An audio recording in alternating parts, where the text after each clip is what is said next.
Yeah, feeling a little disconnected. So welcome, welcome, welcome. It's a pleasure to have you all here. I'm with my good friend, Scott Stabile. Hey, buddy. Hey, what's up, man? Hello to everybody from all And over the place. yeah, well, in a moment, let's unmute everyone. People are still coming in. Actually, let's do it now. I'm going to unmute everyone. Everyone just say hi so me and Scott don't feel alone. On three, one, two, three. Say hi. Hi. Hello. Hello. I'm waiting for a dog to bark or something weird to happen. Thank you, Happy Mom, whoever birthday did to that. Isabel.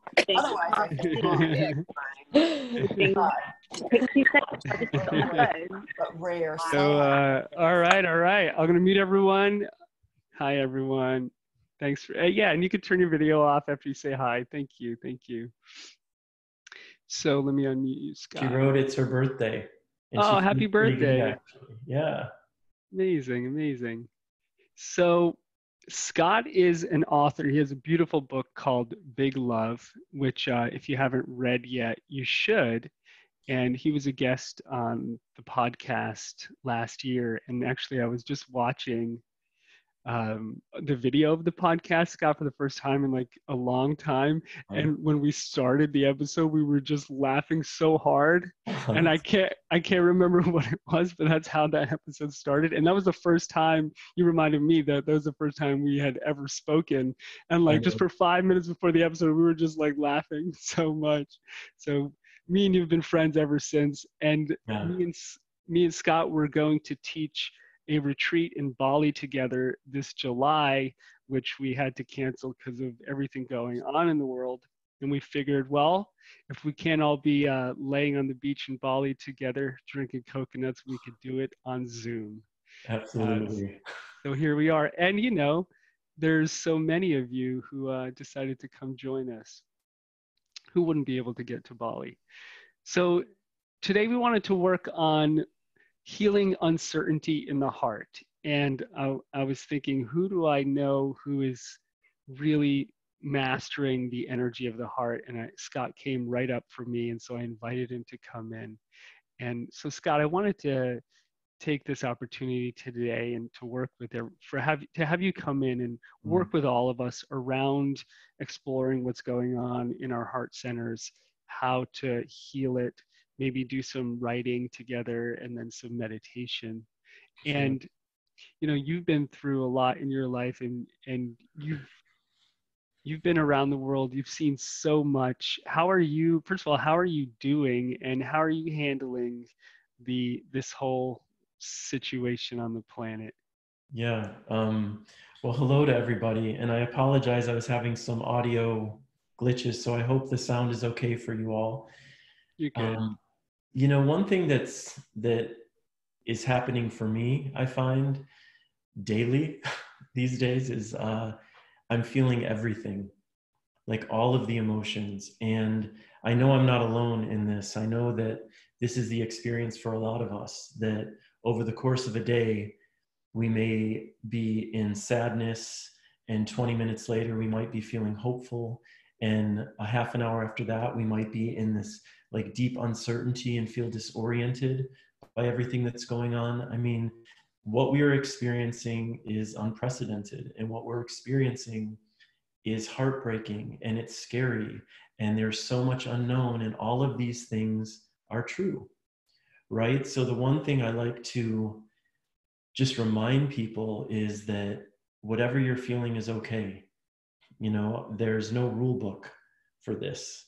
There's no way to know how to be totally clear and totally present within the context of a pandemic. And we can remove any sort of pressure that we're putting on ourselves to be showing up in a specific way within this. So that's been really helpful for me, because I'm going through all of it as well. Now, when I'm in my soul, you know, when I feel most deeply connected to my soul, I feel peaceful. I feel calm, because when I'm in that place, I recognize that who I am is not my mind, and who I am is not this body. And whatever's happening right now when I'm in my soul place, there's a peace with it all, a surrender that is deep. And I love that, I love that feeling, because it's a reminder for me in that place that we're all connected to something that words I would use for that would be divinity or consciousness, that lives and transcends anything that's happening in our minds. Any fear that you're having, any panic that you're having, any of that is mental, right? And so there is a place within each of us. That soul place within me is the same place you have within yourself. Use whatever word for it you feel most comfortable using. But it's a deep, deep reservoir of peace and stillness. And we all embody that. That's the beauty of meditation. I'm sure that's what David is leading us to when he guides us in his meditations. It's to the place beyond the mind, right? Yeah, and So I was please. going to say, I was going to ask you, Scott. So I think a lot of people here are probably experiencing like the ebb and flow of that, where they touch that really deep, peaceful place by maybe, sitting, being quarantined and alone for a while. And then they read the news or, they talk to friends, and then the panic arises again and the anxiety and then some peace. So how do you manage riding those waves? How have you managed riding those waves? I'm being really gentle with myself. I think that for me, in my life, I've been practicing this anyway. And I feel like what we're all going through right now, especially if you're someone who's sensitive, empathic, someone who's a healer, a creative who's working on being more conscious, I feel like the invitation right now is that it's an acceleration of all the work that we've been doing in our lives right now. It feels like all of that is accelerated. So one of the ways I'm showing up within these ebbs and flows is being really gentle, like getting out of the place of judgment, getting out of the place of expectation that I should be some way right now, that I need to be enlightened and peaceful all the time, even when I'm feeling hysterical and scared. I am allowing for whatever feeling is happening. And can I then also allow for the times when I am being judgmental? It's like getting into deeper acceptance of what is and understanding we're all going through all of it. We're all afraid every day at some point. We're all hopefully at one point, maybe hopeful. We're all inspired. We're all defeated. We're all deflated. So what's helping me is just like feeling what I'm feeling, not feeling compelled to resist it, and also being hyper gentle, not putting pressure on myself during this time to achieve, to be productive in some way, to be enlightened in some way, but to just really come back to this state of like, it's okay to feel whatever you're feeling. Scott, I keep reading that meme that says Isaac Newton invented calculus when he was stuck in his house from a plague. And then I'm like, oh man, I need to get some work done here. You don't need to do a I don't, damn thing. you hear that, everyone? Right from Scott's lips. You don't need to do a damn thing. Yeah, And what I hear please. you saying, Scott, is that when you feel the anxiety or fear or whatever the kind of emotional congestion is, that adding resistance and shame or guilt to that feeling isn't helping. Like, let that feeling happen, and maybe there's even a gift in that feeling for you, rather than punishing yourself for not being totally peaceful or perfect all the time, or finishing calculus or whatever it is. Absolutely. And I think the tendency in the spiritual people, I consider myself one of them, the tendency among us is to be considering everything through that lens and judging ourselves through that lens. So if some part of us believes that we've been doing this healing work, we've been meditating for however many years, that we should be able to show up in this moment deeply peaceful all the time, we're going to judge ourselves against that expectation.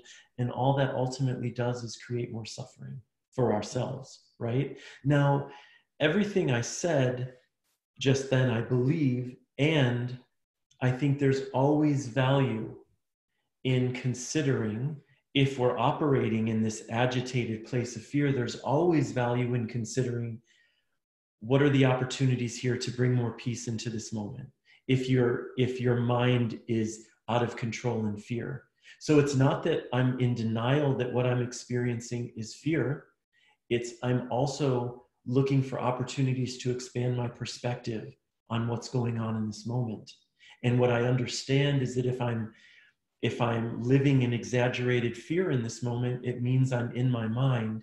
So is there an opportunity right now to transcend my mind, to go beyond my mind, to consider what can I do in this moment that might help to alleviate some of the fear I'm feeling, right? We're expansive beings. We have room for so much when we allow ourselves to broaden our perspective and to be more expansive. Yes, I can feel my fear, and yes, I can consider other possibilities that will alleviate some of that fear. We can do both things at once if we choose to, right? Does that make Yeah. sense? Yeah, absolutely. I love that. And as Scott's talking, for all of you just coming in and who have been here, feel free to share a little bit in depth of what you've been going through, or if any questions come up while Scott and I are talking. We want this conversation to be inclusive. We want it to be all of us together, not just me and him. So please feel free to write and share. And so, Scott, from somebody who has written and finished a book, uh, for us creators, still, maybe there's a lot of people here who are working on creating something. How do you approach creating and feeling anxiety at the same time?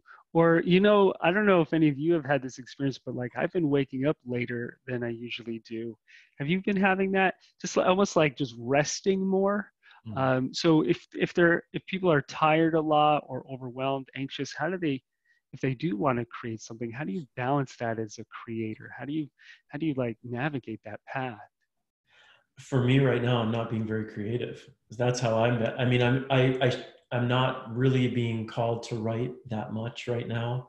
As you know, David, I was working on a new book, Mm-hmm. and I have no desire right now to work on that book. Like, that subject matter, it was about a memoir on sexuality, and it's just not what I'm feeling, Mm-hmm. so I'm not doing it. And again, coming back to, and I'm not beating myself up for not doing it. I think creativity is a beautiful energy to play with during this time if you feel called to. And creativity can look like, how are you preparing your meals? We're all being asked to basically shut in our homes right now.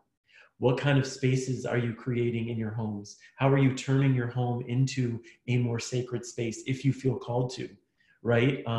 Really, it's what I'm looking at is, what do I feel called to do? And for me, I'm doing I'm doing a live video every day on my social media communities because I feel called to connection, which is why I'm excited to do this. I feel really called to reach out to friends of mine whom I know are living alone right now and are having a harder time. I'm lucky to be living with my best friend in his home right now. And so I have that connection in my day. Um, and I'm not bored at all. That's the wild thing. I'm not doing much with my day, and yet it feels like night comes before the days happen. I'm taking walks outside. That's really important to me right now. Keeping my social distancing, but also getting outside, getting around the trees, getting fresh air. Mhm. If you feel called to be creative, where does that call lead you? If you are, yeah, I'm not about forcing anything right now other than what needs to be doing, like eating. I feel called to be eating fairly healthily. I'm Sleeping. called to be eating a lot of food. Exactly. And then I'm just checking So in. Oh, go ahead. yeah, I was just going to say, so a lot of you said you are sleeping more, resting a lot, dealing with fear, anxiety, slowing down, some fear around unemployment, a little bit of fear about sitting with what's coming up. Yeah. That's a great comment. Can I speak to that? Yeah, absolutely. I think that a lot of the anxiety, thank you so much, Amber, for that comment, for sharing that. I just want to read the rest of what you're saying. The stress been greatly encouraging myself that with grounding and regulating, it is safe to return home to my own being and presence in time. I think what's going on for a lot of people right now is that one of the most brilliant ways our mind uses to create distraction and to prevent us from going inward and really look at our healing and really get honest with what's going on is we keep ourselves busy all the time. This country, certainly, it's just busyness, busyness, busyness. So maybe we're not drinking, and maybe we're not drugging, and maybe we're not like addicted to sex and eating and whatever else to distract us, but we're always keeping ourselves busy. And right now we're being called on to sit on our asses. And when you're being called on to sit on your ass without a lot to do, your mind doesn't have that reprieve of busyness. And so a lot of stuff is going to surface right now. A lot of stuff is going to naturally surface because there's so much fear, there's so much anxiety, there's so much heartbreak, and then also there's much less distraction. And so all of the things that we've been compressing, all of the things about ourselves, about our lives that we haven't been looking on, of course, they're going to start to surface, right? And so what Amber's saying is you're feeling that reluctance because whenever we're being called to look at ourselves through a much more discerning and much more honest lens, it's going to create in our being anxiety, because the path of healing is a difficult path. The path of healing is a path of work. It's a path of being relentlessly honest with what's going on. It's a path of not denying anymore all of the bullshit and all of the nonsense, right? All of the things about yourself that you don't want to look at. So that energy is happening at a time where we're in a pandemic and we're all freaking out. So I bring this up not to be like doom and gloom and scare you. I bring this up because it's another reason to be really gentle with yourself. If you're in a place where you feel like you're able to look at the stuff that's surfacing internally and you're able to talk it through with people, beautiful. If you're at a place where you feel like all that's doing for you is creating more anxiety and more fear, okay, this isn't the time for that right now. You know what I'm saying? It comes back to being really, really gentle, really paying attention to what's going on in your body, really listening to the cues beyond your mind, right? And please, David, I've been talking a long time. You can speak to that. Absolutely. There's this lovely quote from Elizabeth Gilbert I heard her say the other day around creating. And she said the antidote to shame is not discipline. Oh, sorry, Brene Brown said this to Elizabeth Gilbert. The antidote to shame is not discipline. The antidote is empathy. So sometimes people have shame around like, I'm not getting anything done. I haven't been creating. Maybe I'm not even growing. I feel like I'm not growing. I'm just kind of stuck on my feelings.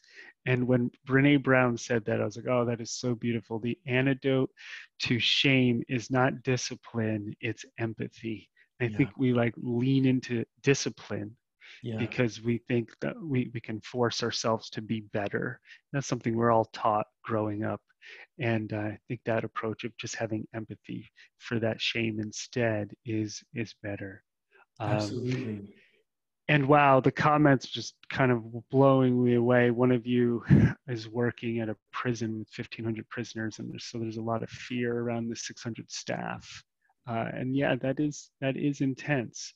But also, you wrote that you're talking to each other more about the importance of family, which is great, really, really great. So some people, I think, Scott, are out there still in the world like that, working with people, working on that fear. Other people are home, isolated, and feeling super lonely. I think there's a lot of loneliness out there and social isolation. Have you experienced that? Have you had to work through layers of loneliness and isolation? You know, during this, not so much, because I'm with my best friend in his home. And I find that I have this is a little sheet of names that I have on my desk of people in my life who are living alone, just as a general reminder to check in, check in, check in. And I encourage all of us who are lucky enough to have company in our homes right now and to not be isolated, to consider the people in our lives who are on their own and to reach out if you're able, you know, even by text, by phone call. And if you're somebody who is alone through this, which would be very intense, honestly, I feel incredibly grateful to have companionship during this. Be intentional about creating, about reaching out, be intentional about finding we have so many resources available to us, finding things like what David is doing, finding people who are online, who are daily doing live videos. Be intentional about tapping into communities right now, you know, because certainly people are going through extreme loneliness. And this is an opportunity for deeper connection. But the thing is, we have to show up for ourselves within it. Like if you're someone who's living alone and you're not reaching out, you got to step up and reach out. You know, you've got to step up and find resources out there where you can be tuning in. There's so many free talks. There's so many free things going on right now. So start Google searching it, start Facebook searching it, start Instagram searching it. And even just this for me is beautiful connection, you know, and it matters. These types of choices ultimately matter. You know what happens for us. I saw someone posting about thinking about the future. And I understand that now. And it's a natural, we're always thinking about the future and we're always worrying about the future. And when I find myself in that place right now, thinking about all the things that I can't control, I'm reminded to reflect on what can I control in this moment? What are the things I can control in this moment that stand to create a little more peace or a little more connection in my life? So one thing that might be for me is reaching out to a friend right now and having a quick conversation. It might be going into meditation. It might be taking a walk outside and connecting to nature in a way that grounds me in the present moment, right? We will spin out when we're focused on all the things we can't control, and we can bring ourselves back in when we consider what can I control right now in this moment. I want to read the comments. Beautiful. Yeah, beautiful. Thank you. And in a moment, I think it'll be time to do a short writing exercise with all of you. When Scott and I planned our Bali retreat, we wanted to make it a retreat based on writing for growth, not come write your novel, or the, you know, although that could happen for somebody, but writing for growth and meditation for growth, and putting those two together because they're so powerful together. I know for me as a meditator, it would be easy sometimes to like kind of maneuver around certain truths. Scott, I was like, it's like you kind of like squeeze around the pylon.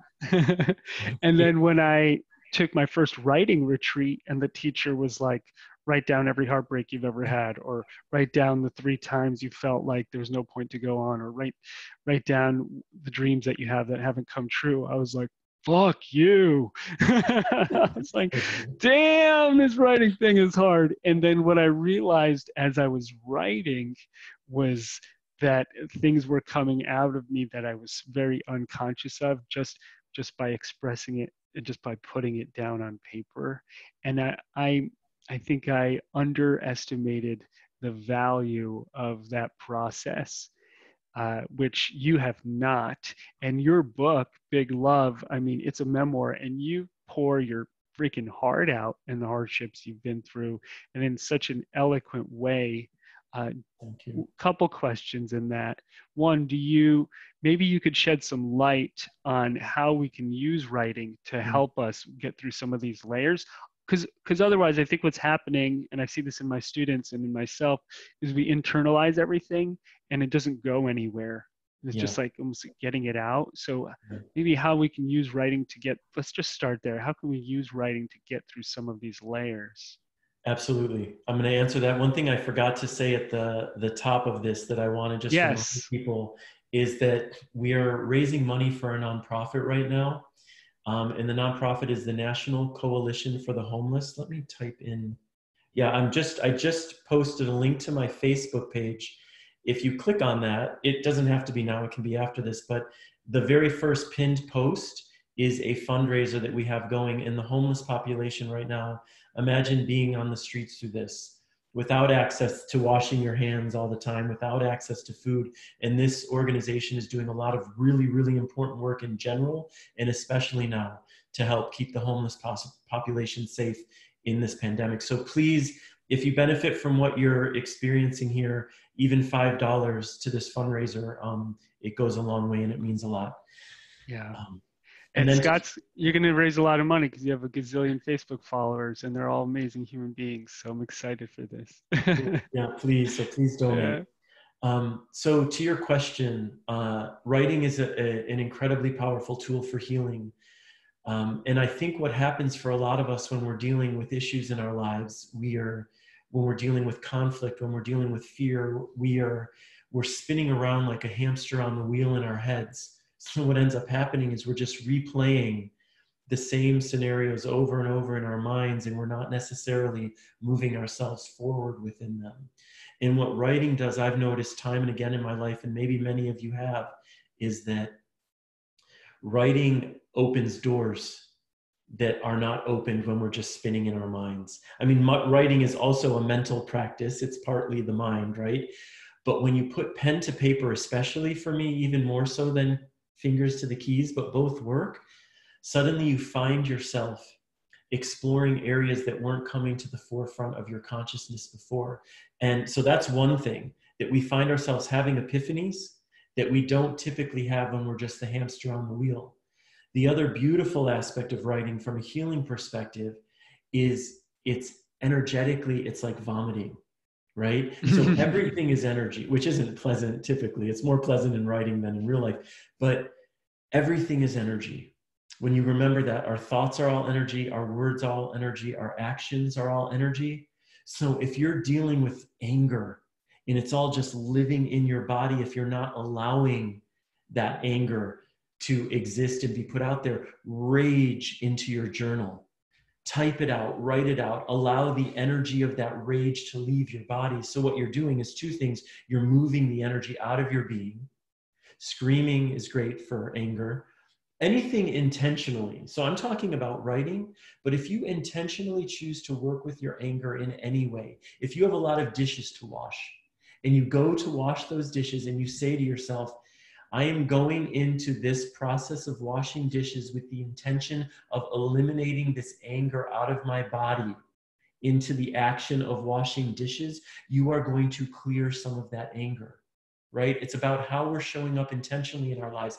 And writing is a beautiful conduit. One of the exercises I do in a lot of my workshops, well, really, actually, that's a lie. I just do it in one of my workshops, but I invite people to consider a circumstance in their life that is enraging and to write a letter to that person who is a part of creating that rage and to just rage. I talk a lot about love and I believe in the power of love, but in this exercise, I ask them to forget about love, to forget about compassion, forget about empathy, and just to rage, right?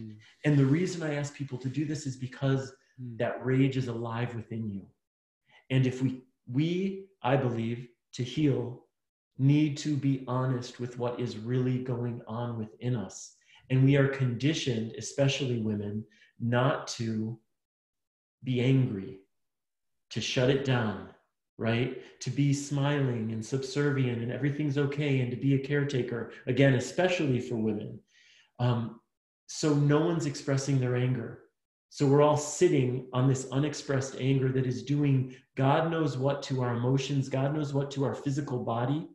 It's toxic energy, right? So I'm not saying that we should move through the world screaming at everyone. I'm saying that writing is one of the ways in which we can process our anger in a healthy way so that when we show up for the conversations we need to have around that anger, we're not going to be screaming at the person because we've approached it more consciously so that we can show up and actually create space for a real dialogue, a real conversation, and say the things we need to say, but allowing for some empathy and for some compassion. Does that make sense? Yeah, so Scott, if we were to do a writing exercise right now and give that some structure around that theme, maybe it could be anger, fear, anxiety, one of these energies that we're all having a hard time expressing. How would that look? Can you give us a writing prompt for a moment as a group that we could do? Yeah, the writing prompt I feel really called to give right now is Sure, around control. Because sure. in hearing from people and talking to people, what I find is that a lot of the anxiety right now is around that which we can't control. I see a lot of people, and I've seen myself get really angry around people who are not social distancing, people who are not taking actions that feel aligned with what we need to be doing, creating more safety. A lot of lack of control about the direction this virus can take and this pandemic can take. Like, there's so much that we can't control. And I find when I'm most rooted in my fear right now, it's connected to future thought, and it's connected to that which we can't control. So an exercise I'd like to do, and then maybe I see people are asking questions, maybe we can dive into some of those too, Sure. is to take a moment.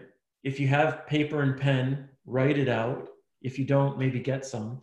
Or just on your computer, Oh in yeah, your on your notes. computer. Thank you, thank you. Yeah. You're smart. Is to consider the things in your life that you have control over and write them out right now. So as an example, some of the things that I'm going to write, if you don't, is that my breathing, the way in which I am choosing to breathe. If I'm choosing to take deep and calming breaths right now, that I know center me in the present moment and center me in peacefulness, that's something I have control over in my life, right? Choosing to hydrate right now is something I have control over in my life.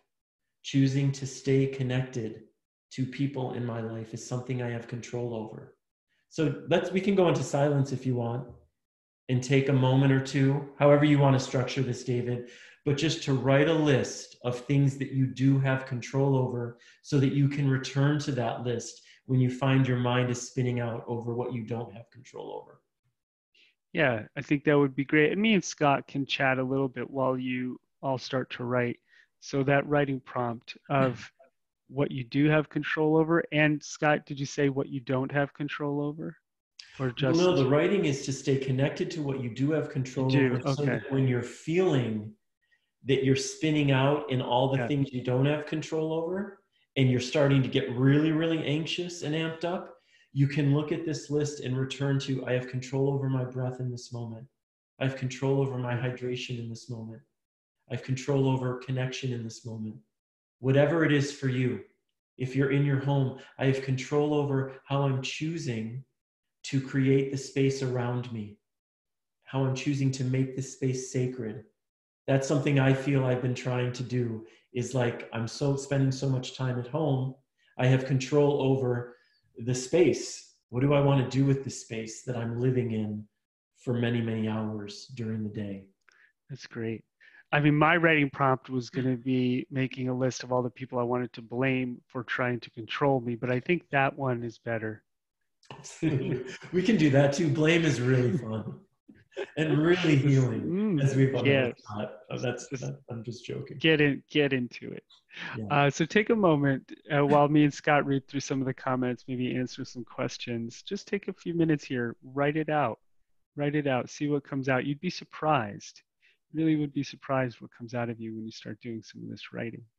Um, I like it. so, Control over your news intake. That is something you absolutely have control over.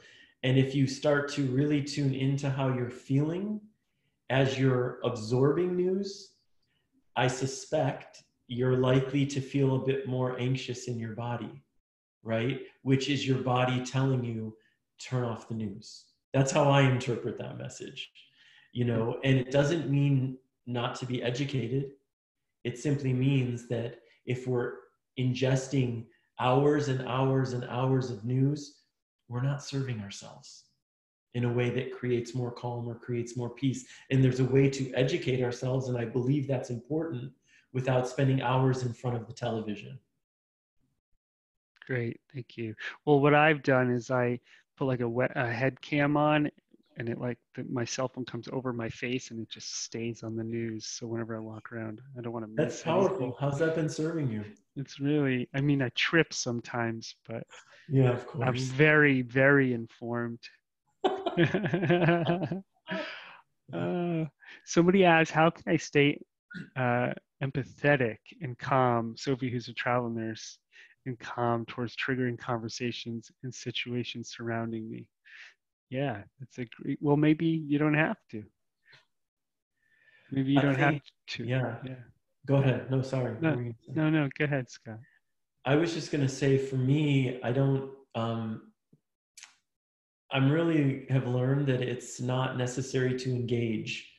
If I am not able to show up in a way that I feel invites true dialogue, or in a way that stands to move a conversation forward with some aspect of compassion, if I'm not in a place where I can show up like that, I don't always show up. You know, I'm constantly asking myself the question, what is love asking of me right now? How is love inviting me to show up in this moment? And sometimes the answer to that is disengage. Like, the only thing you have to offer right now is toxic and nasty, and it's not going to contribute anything positive to this moment, you Yeah. know?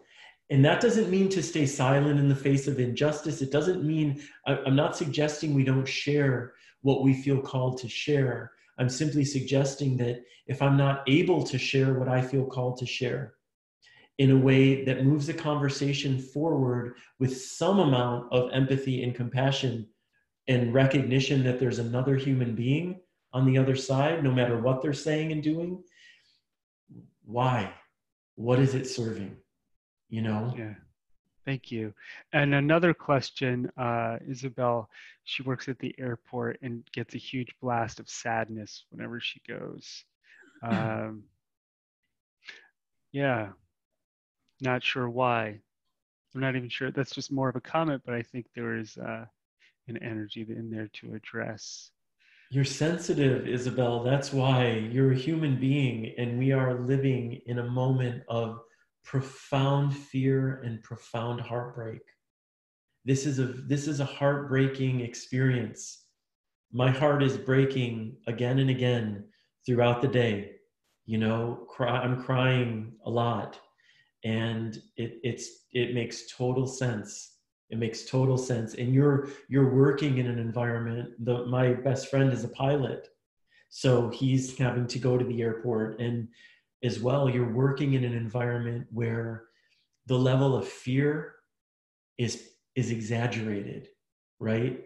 Because everyone thinks of airports and airplanes right now, like the virus, and you know what I mean? And we're having to be, you know, sure, in that environment, especially conscious about the choices you're making, but it's a heightened response, and you're a sensitive person. That's why. There's nothing wrong with that. There's nothing Yeah. wrong with that.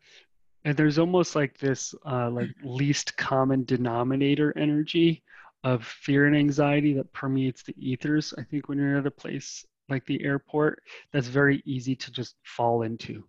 It's just like Yeah. you match it without even realizing your physical body. Humans, we match each other, even biochemically, to get a sense of what is the tribe and what is the group experiencing. And then we're not meant to be around thousands of people all at once, right? That's not how human history evolved. We were in small groups. And so now you're around way too many people, and you're sensitive, and you have a sensitive heart, and now you're open to all of this pain all at once. So for me, meditating is huge to be able to kind of clear that energy. So perhaps, Isabel, maybe when you get home, you sit and you just let the other people's pain kind of drain off of you. Maybe you find compassion. Maybe you work through your own layers of what's triggering you and what's coming up. Use it as an opportunity. So, and then I'll pass this to you, Scott. But last thing I want to mention about that is I used to have a job where I worked for Expedia in sales, but I would see people throughout the day, a lot of people, and they would come to me with their problems, like tons of them. It was like the problem desk, and I was like absorbing all of these problems all day long, and I would feel heavy and tired and sad. And then one day, something in me was just like, you know what? Fuck it. Every day I go to work, I'm going to use every moment I have to work through whatever energy I find happening inside myself that's being triggered by other people. And so someone would come and lob a problem at me and be like, whoa, where did that trigger me? Where can I grow through this? And I did that for a couple of years until I felt like I was finished. And then all of a sudden I got like my dream job and left. And it was like this like school I had to go through at Expedia. It was so trippy. And I would write things down when people would leave. I would like write that shit down. That was cool. I love that. And then let me just share the last thing with that.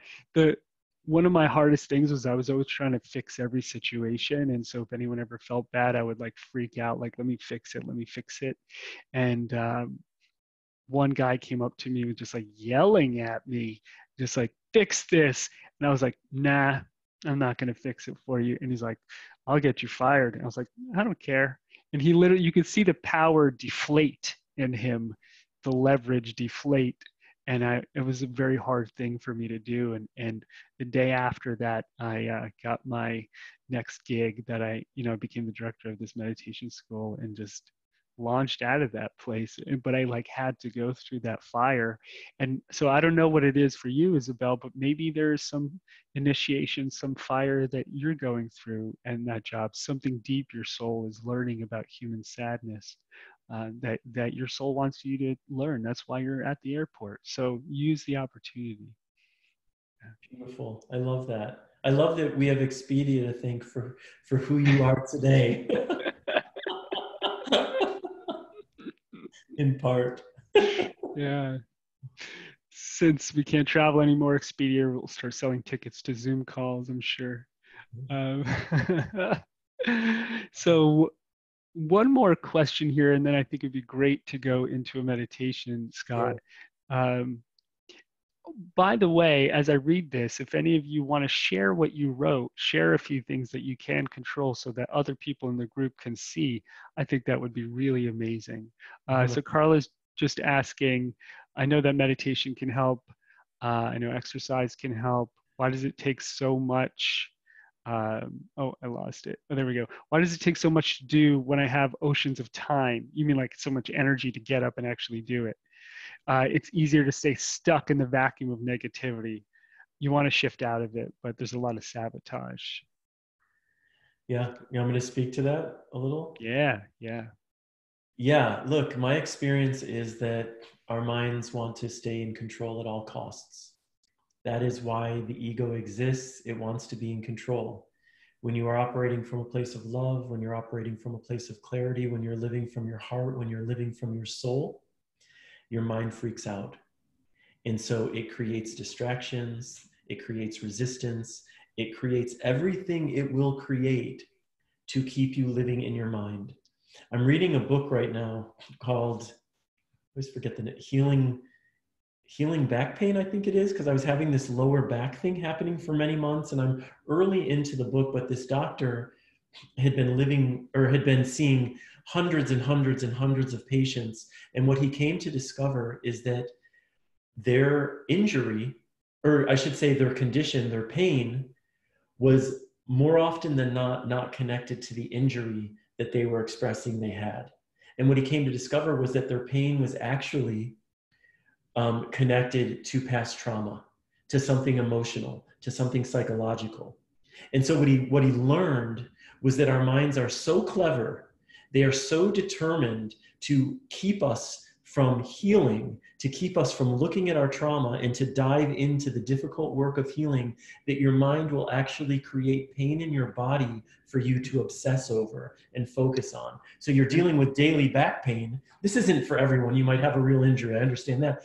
But a lot of us are dealing with the pain, and our mind is consumed with that pain and that injury and thinking about all of that all the time, solely to prevent us from looking at the deeper emotional traumas and deeper emotional pain, that where our healing really lives. That's how powerful the mind is. So it makes absolute sense that you're in resistance to meditation, because your mind understands that when you're in meditation, you're connecting to a deeper place. And that when you yeah, go into meditation in that space, you're getting out of your mind, even though a lot of meditation is in our mind too.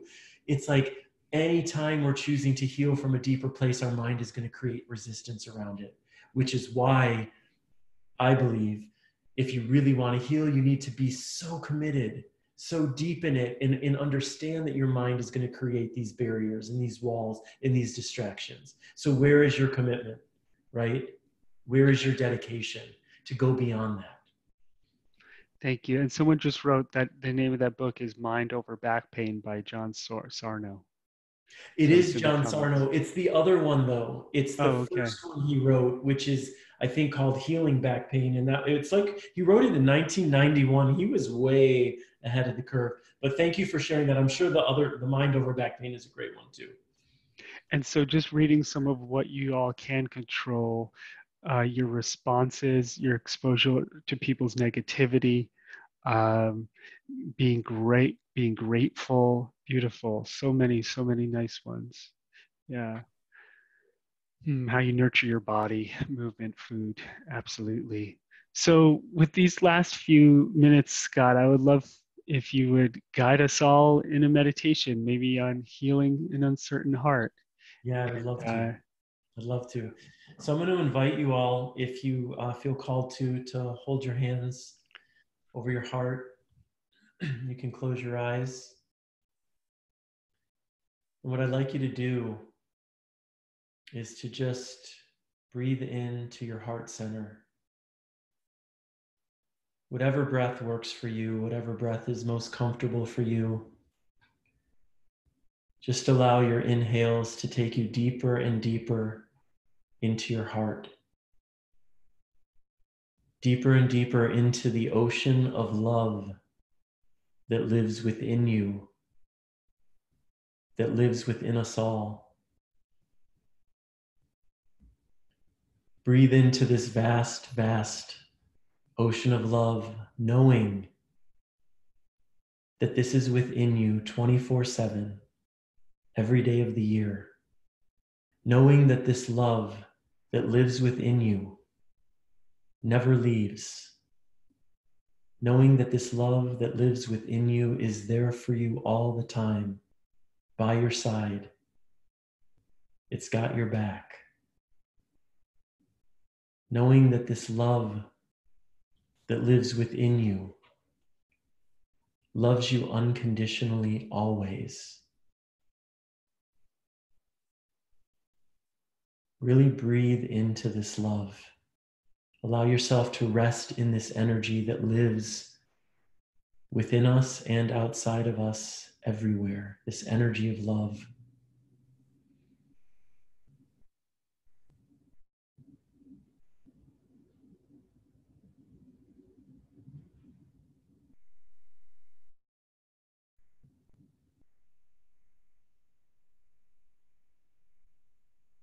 As you breathe into this love, feel it emanating throughout your entire body. Feel this energy making its way through your cells, through your organs, through your blood. Feel the energy of this love making its way into your toes, into your feet, all the way up into your head. Feel this energy of love permeating your entire being,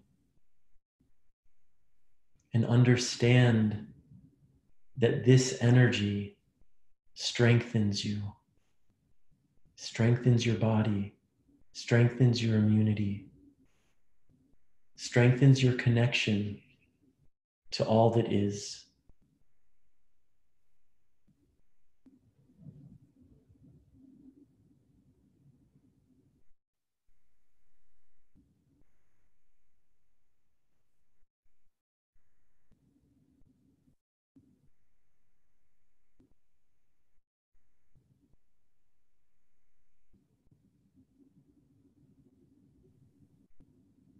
Breathe into this universe of love that lives within you.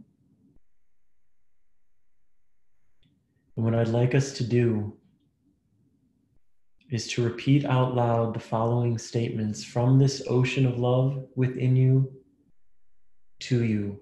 So you're going to be repeating these words from yourself, from your love to yourself, out loud after me. I love you. I love you so much. I see you. I see your strength. I see your beauty. I see your resilience. And I love you. I believe in you. You are enough exactly as you are. You are worthy exactly as you are. You are whole exactly as you are.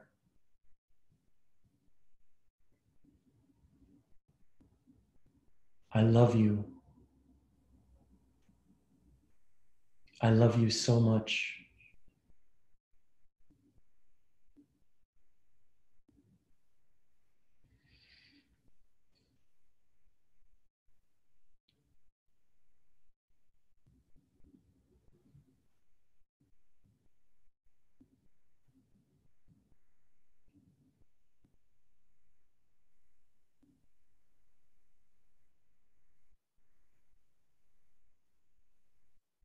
Continue to breathe into your heart center. And now allow this universe of love that lives within you to transcend your being. Feel your love expanding beyond yourself to every human on this planet. Feel the abundance of love that lives within you and everywhere. Feel it connecting with each of us here and with every human being on this planet. Allow yourself to feel the connection that can happen from this heart center, from this loving place. In this place, there is no separation. That is an experience of the mind. That is a manifestation of fear. In this place of love, we see and feel and understand that we are all connected, that we are one human race, one family, that we are connected to the animals, that we are connected to the earth, that we are connected to the stars, that we are one with everything.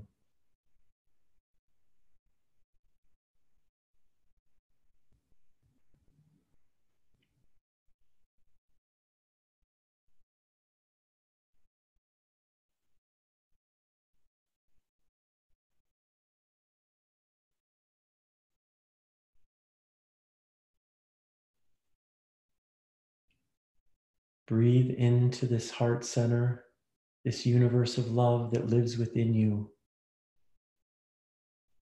and know that it is here available to you all the time. Allow yourself to be led by your heart and assisted by your mind, rather than led by your mind. Understand that when you are present in your heart, there is one message, there is one command, and that is to just love. Just love. First and foremost yourself, and everyone else too.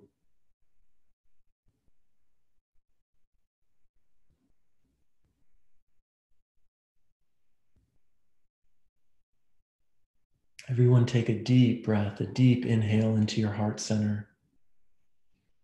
Breathe in all the love of the universe into your being.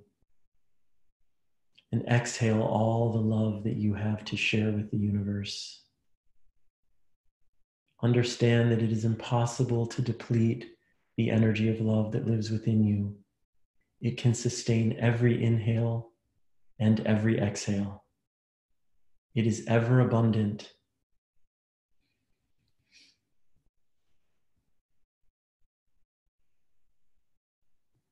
Let this love fill your being so that you can move through each day connected to the source of who you are, to the truth of who you are, which is a loving and peaceful and still human being.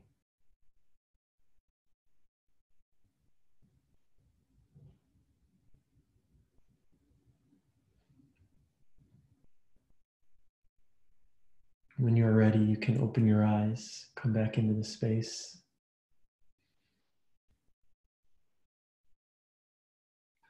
Beautiful. Thank you, Scott.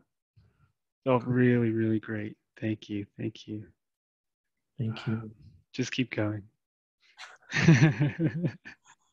Thank you all so much. It's such a gift, honestly, to connect with other open-hearted souls, you know, on the planet who are here to love and here to be free and here to be compassionate.